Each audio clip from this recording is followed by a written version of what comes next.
This recording is from February 2011. This is the Wise Guys Podcast, radio on demand from WHORadio.com. It's 124 here on News Radio 1040 WHO. The WHO Radio Wise Guys here for you. If you have questions, you want help with something, usually technological, you can give us a call at 284-1040 or 1-800-469-4295. You can text us as well, as long as you're not driving, at WHO Radio at 515-989-1040. That's the American Toppers and Accessories text lines. That's how you get a hold of us that way. Again, not while you're driving. Just text if you're not driving or if you're a passenger or something. I need a judge's ruling on that, actually, because on my phone now, it's really good at me just saying the text message and converting it. Yeah. I don't know. I mean, I believe technically. I think the law says anything handheld. The law technically says, I believe, if you're using, basically it says if you're using a keyboard to do it. So I believe you probably can, though don't hold me to it, and I'm not going to, fight the state patrol if there's any kind of problem with that. But anyway, they don't negotiate. No, they're really particularly well. Not very good at that. So we're going to just kind of fake it and move along. So anyway, if you are texting us again on the American Toppers and Accessories text line, that is 515-989-1040. Love to hear from you that way as well. So what we were talking about here a little bit ago was sharing and oversharing. You can do that if you're text messaging, but usually then you're only doing it from one person to another or one to a small group of people. But now we're in the Facebook era, which means that people are oversharing with an entire planet all at once.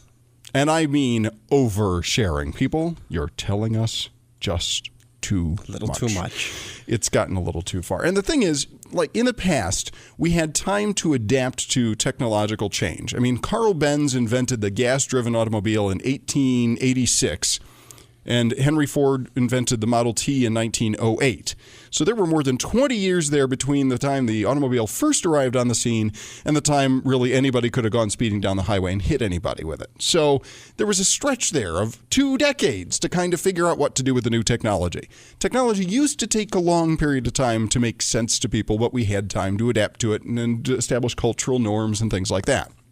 We don't have that anymore, and now it's kind of like you've been given a submachine gun to an infant or to a toddler. Now we have these weapons, if you will, Facebook and Twitter and LinkedIn and Flickr and MySpace, if anybody's still using it. Any of these things all at once are massive tools of communication. You can use them to communicate globally and instantaneously, even straight from your cell phone. I mean, mine has the built-in, click here if you want to send this picture straight to Flickr or to MySpace or to post it on Facebook. And that means that we haven't necessarily realized all the problems that might come along with that because we haven't evolved with the technology and learned where it's going, which is a problem because now you can do massive damage to yourself if you overshare, which is what people are doing. Just ask the Star Wars kid. Yeah. It can happen. You just people it's the same problem you have with all of these kinds of things because you're doing it from your living room or your cell phone or any other room in your home for that matter. I suppose you could tweet from the bathroom. I'm sure people do. In fact, most of what happens on Twitter looks to me like it came anyway from the restroom. Anyway. There's this.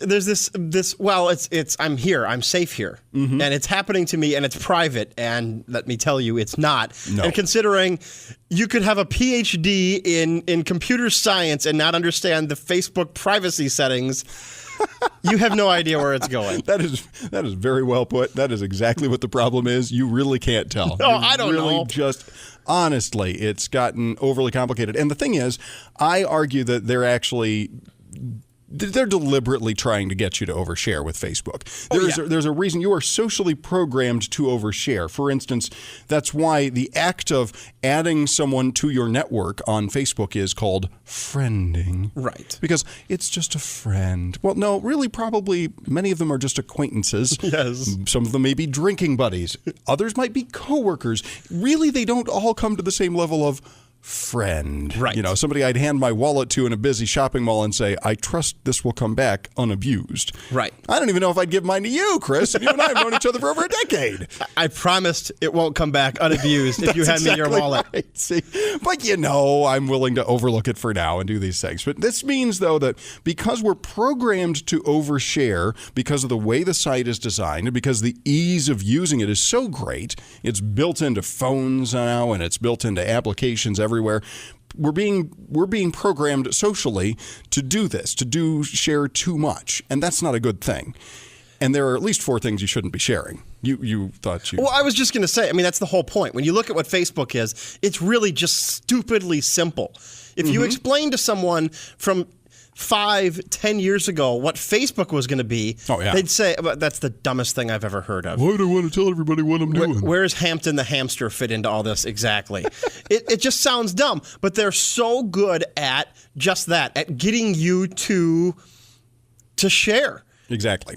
When I first heard of the whole like thing, I thought that was the dumbest thing I'd ever heard of.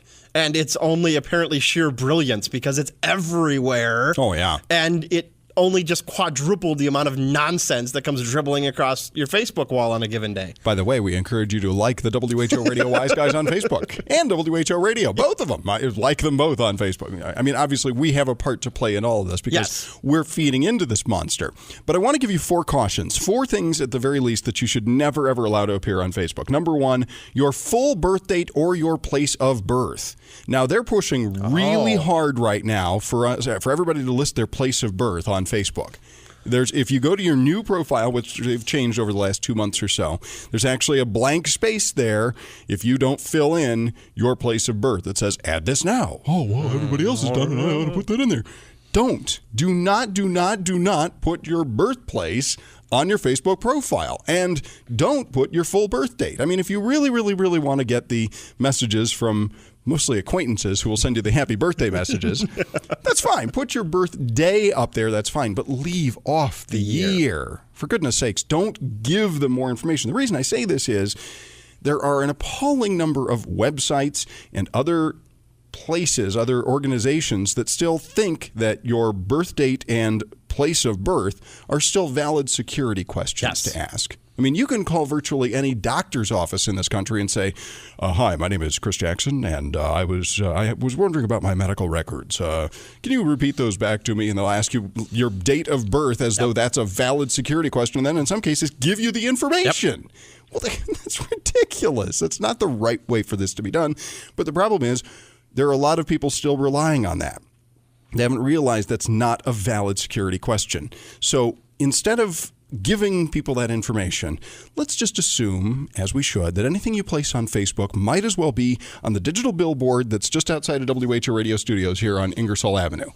I mean, it's connected to the internet, and so's Facebook. It could very easily have your Facebook profile up there right now. I can only see the back of the billboard from our WHO Radio Studios. It may very well have my Facebook profile on that screen right now if somebody's hacked into it just right. You have to assume everybody can see anything that you place on your Facebook profile.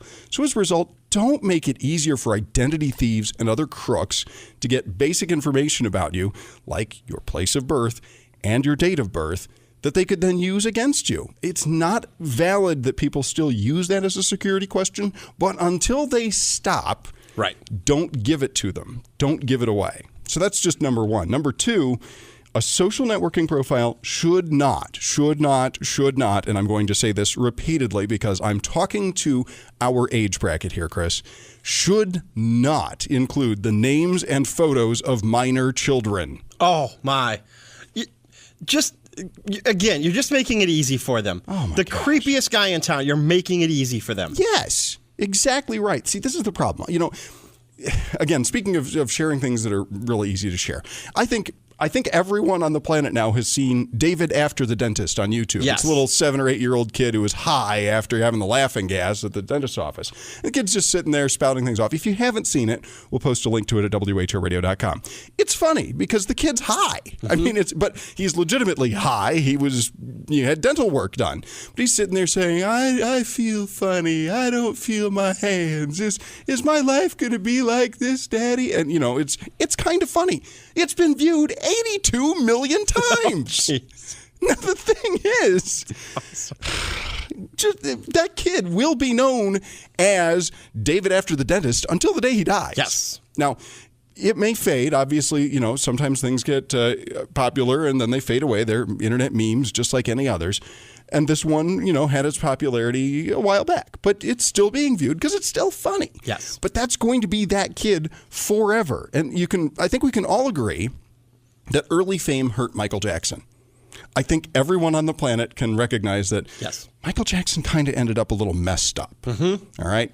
Now, the same people who would acknowledge that readily are the same people in many cases who are posting pictures of their kids doing stupid things.